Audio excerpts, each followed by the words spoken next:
single video, just talking about the main points. I'm not going to talk about every single element of this program because it'll take 30-40 minutes to do the video. But first sheet is your 1 rep maxes. Enter them in here. If you're going to do this program in pounds, I put 5. If you're going to do it in kilos, you can put 2.5, and then that's that all done. Program pretty straightforward. It's 3 weeks, 4 sessions a week. The first 2 sessions are on Monday, Wednesday. That's lower and upper body max effort training. Second 2 sessions each week would be dynamic effort, starting with the lower, ending with the upper body. Let's talk about each day, just summarize it. So for max effort training, you must always change the exercise each week. You don't do the same exercise for the whole 3 weeks.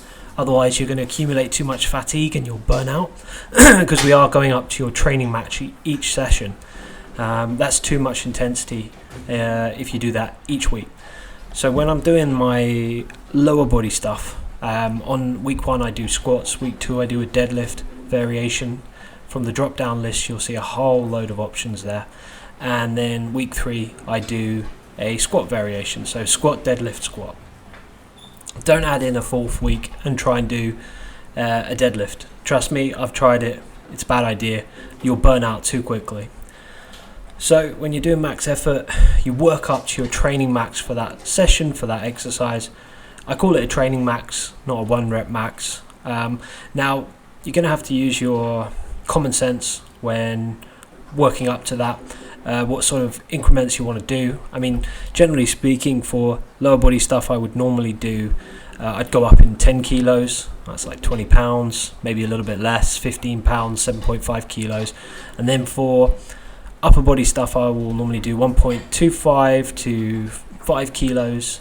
That's a sensible increment. And again, go for your training max. It's a rep that you can complete. It's not a grinder, it's not one that you fail. So just bear that in mind. You can't use a set percentage for this because it's a variation of the squat exercise, so you can't use your squat 1 rep max to determine this. Each session you're going to have to work up to it. You're going to do 2 back off sets, probably 1 to 2 reps left in there. Be sensible, choose the right sort of weight for those back up sets. It's anywhere from 1 to 3 reps depending on what you want to do. Accessory lifts, there's 3 compulsory, 2 optional. I rarely ever use the optional isolation exercises. You got 1 compulsory compound exercise, and again there's a drop down list there of options. I would definitely recommend that you do that compound compulsory exercise, and then you've got 2 isolation exercises to choose from. These are all commonly recommended ones by Westside Barbell. These are not mine. These are Westside Barbell isolation and compound exercises. And then you've got your GPP. You've got your options all there. Again, these are all Westside Barbell style GPP training movements that you can do. And you can just choose one. Don't do more than one. And then day 2 is a Wednesday. That's your max effort upper body. Same concept as what I said with the lower body. And again, everything's still the exact same with the accessory lifts. Now, on day 3, day 4, you don't actually do any GPP training. Do not do that. I'm telling you now, that's not what Westside do. With this one, obviously you're going to be using bands or chains. You've got a massive drop down list of all the different exercises you can choose, whether it's bands or chains. If you're going to do bands or chains, I've then got a drop down option of all the different weights and sizes of bands and chains. Now, here's my recommendation. So with the deadlift dynamic effort, I would use mini bands. Okay, mini bands, the red or the black monster mini bands. Do not use heavy bands for your deadlift dynamic effort stuff. With the squat, I would normally recommend the green average bands or the purple light bands when you're doing the squat dynamic effort stuff. Now you want to warm up to your working sets.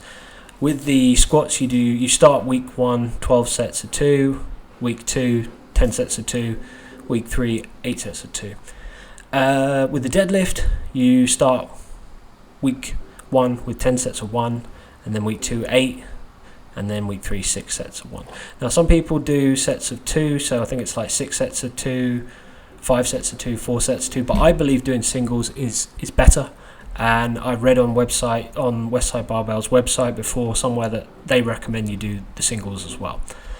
And again, you have to choose your bands, and you have to choose the exercise that you want to do. Now, with this one, you do not rotate or change the exercise each week, nor the bands. So you keep the same exercise from week 1 to week 3, and the same band size or chains from week 1 to week 3. That's my recommendation based on how I've done it over the years. I've played around in the past with maybe increasing the band size each session, but it just wasn't consistent enough, and I really felt like I was burning out too much. And the whole purpose of dynamic effort is that velocity and speed, and when I was focusing more on the band size rather than the velocity of each rep, the speed of the execution of the rep, I just lost track of what the whole concept of the Westside dynamic effort session is. Then you got your accessories and your compounds. You've got your compulsory one. Choose maybe an RDL, just for example, kettlebell swings and belt squats, and then you've got 2 optional ones if you want to do that.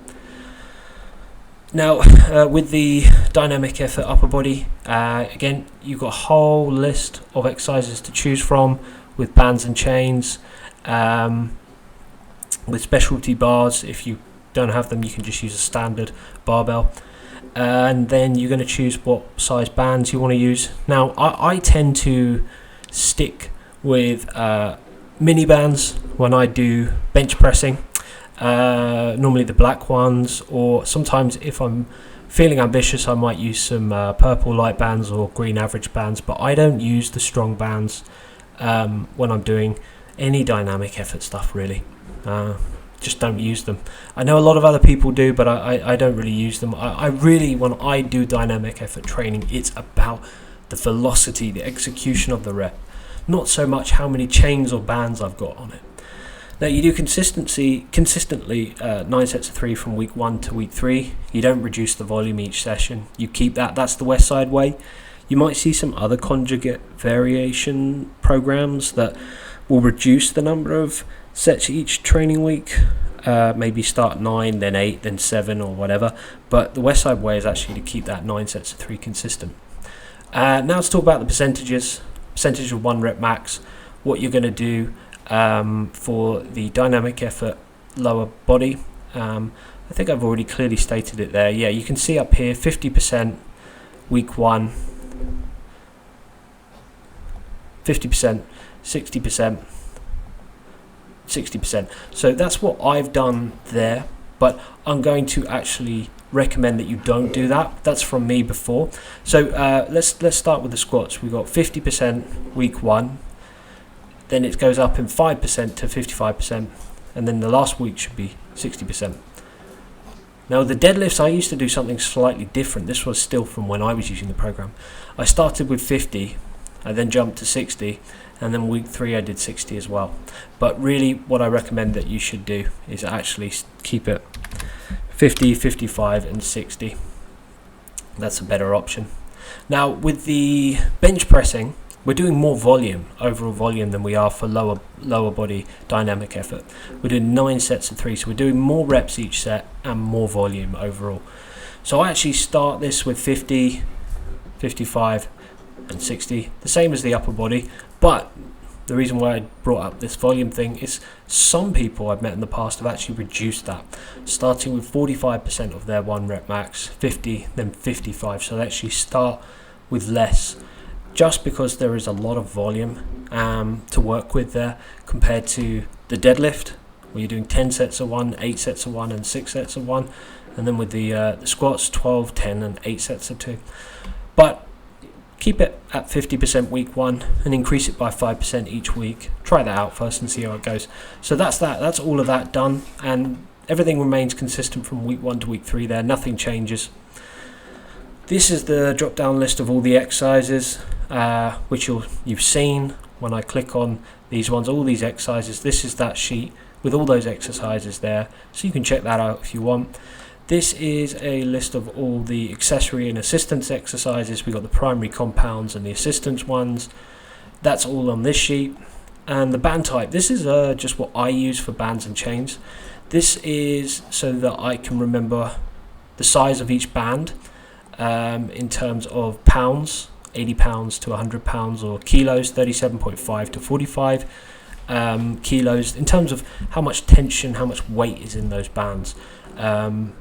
These are for the official Westside bands. Now, I recommend that if you can buy them, buy the official Westside barbell bands, or get some that are very similar to that. Don't buy the cheap Chinese knockoff ones. The band tension weight in those, it really varies, from each person you buy from. I mean, I bought some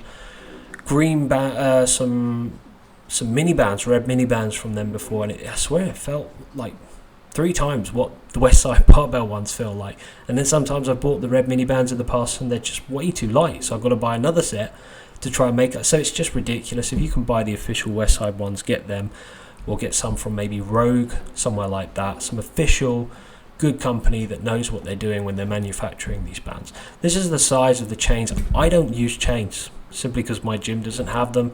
I've never used them, never have, probably never will, to be honest with you. But here's an explanation of the size, the link size, the approximate weight, the overload lockout weight. It's all in pounds, this one, so you can convert that into kilos, and the usage scenario. But you can convert that all into kilos if you are not using pounds. And here's some more drop-down list options of exercises, but you don't need to worry about these green sheets. Just focus on the red one, this red program. These are just things that I've already inputted for you. You don't need to change anything in that. So that's it. If you have any questions, you can comment in the YouTube video comment section. There's going to be a lot more programs coming out soon, so make sure you do like the video, subscribe to the channel to keep up to date with more programs that I'll be publishing very soon. Thanks for watching. Good luck with the program.